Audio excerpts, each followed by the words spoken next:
Hi, how's everybody doing? This is DJ Powers Family Farm. As you can tell, I am not on the farm right now. Actually, in my dining room, there's an awesome picture of a cow. I just wanted to show that off. That's the whole point of the video. You can just click off now. That is all I want to show you was that awesome cow. I'm kidding. I had some other stuff to talk about. Yeah, the discussion board on the YouTube, on the channel, on the home page, I guess what they call it. I want to get that discussion board up and running. I know that people have questions. People email me.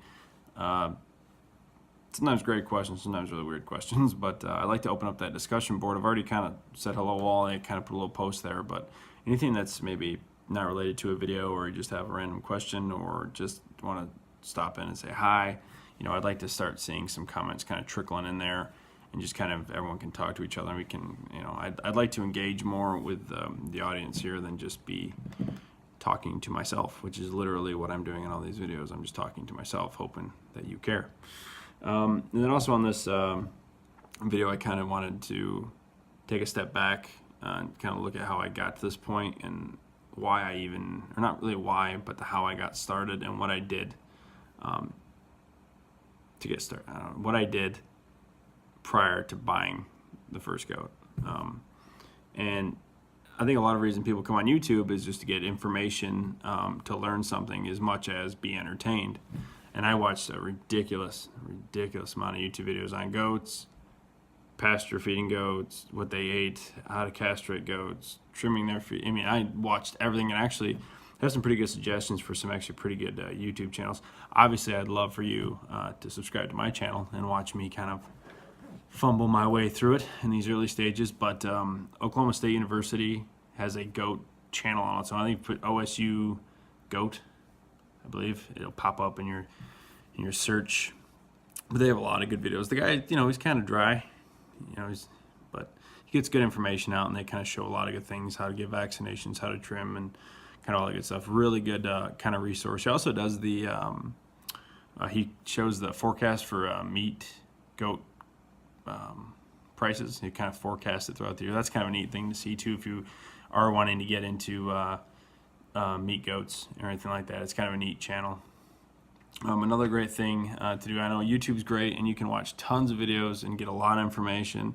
You can Google a lot of things and get a lot of information, but it kind of starts looking all the same, especially if you Google it. You kind of see the same answers everywhere. So besides YouTube, you can also, believe it or not, read books. They're free at the library, and they're ridiculously cheap on Amazon, especially if you have a Kindle. And that's kind of one of the books I read. The first one I got on the Kindle was actually the Meat Goat Handbook. Actually, I have it right here, actually, in case you want to see what that looks like. Fancy ebook there.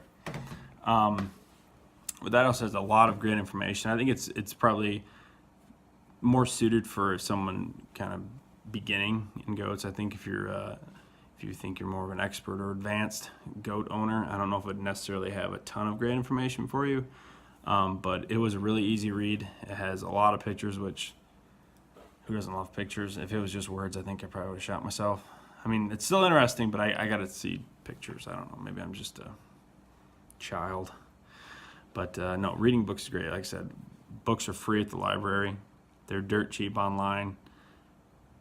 I mean, knowledge is power in this, But I do kind of want to put out a little bit of a warning for those wanting to get into whether meat goats, dairy goats, farming in general. Information is great, but information without action is kind of just a waste of your time. I got a bunch of friends that kind of talk about what they want to do, not necessarily farming or anything else, but they just do a lot of talking, and they're very knowledgeable in the subject, you'd think, but they don't take that next step in taking that knowledge and turning it into action. So knowledge is great, but you really kind of want to take that step, that leap of faith, that action that comes with all that knowledge. And so let me just kind of backtrack here. I watched YouTube videos, I read books, then I took that information and I took the next step and I turned it into action. So then I bought, as you've seen in my first video, I just went and bought a goat. I mean, it didn't go so great the first couple days, but you can go back and see that. But you just got to kind of do it, and as things are going on, it's getting easier and easier. Yeah, things are just getting easier and things are getting better, and I'm already thinking about expanding and how to expand. And my fence, I've expanded. I got big plans coming up. I just kind of wanted to bend your ear a little bit for that. Like I said, I hope everyone's doing great. And like I said, information is great, but go out and do it. And get on that discussion board. Ask questions. Just say hi. I'd love to hear from you. And I will put the link to that book also down in the description. I'll probably pin it in a comment, but I think they let you kind of do a little preview of it if you go on Amazon. Let's just get out there and farm, and hope everyone's doing great, and I will talk to you soon.